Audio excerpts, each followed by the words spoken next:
Hi everyone, welcome back to our channel. Today I'll be showing you how to unlink Rockstar account from Epic Games. In order to unlink Rockstar games from Epic Games, what you'll have to do is, first of all, the first way is that you'll have to log in into your Epic Games account. So for that, type in epicgames.com/login. Once you're logged into your Epic Games account, it's going to take you to the interface that looks something like this. So right on this page, you'll need to scroll down and head over to the section that says apps and accounts in the left hand sidebar, and here if you find Rockstar, just tap the connect button. As soon as you do that, it's going to ask you to confirm it by entering the password and all that details. Once you're done entering the information or confirming it, and the second way is that you'll have to open up a new tab, and on the web address bar you'll need to type in rockstar.help.com.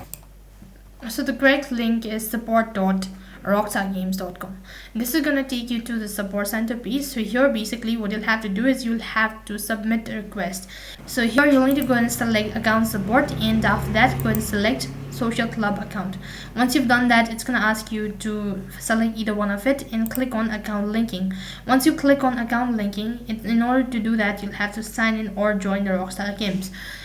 So in my case, I've not signed in yet, so all you have to do is, if you're logged in or signed in, it's going to take you to the page where you'll have to submit the ticket. So all you have to do is provide in the details that has been asked, and once you provide in the details, your account will be linked. In that way you can unlink your Rockstar account from Epic Games. That is all for this video. I hope the video was helpful. Make sure to like, share and subscribe to our channel. Thank you for watching. See you in the next video.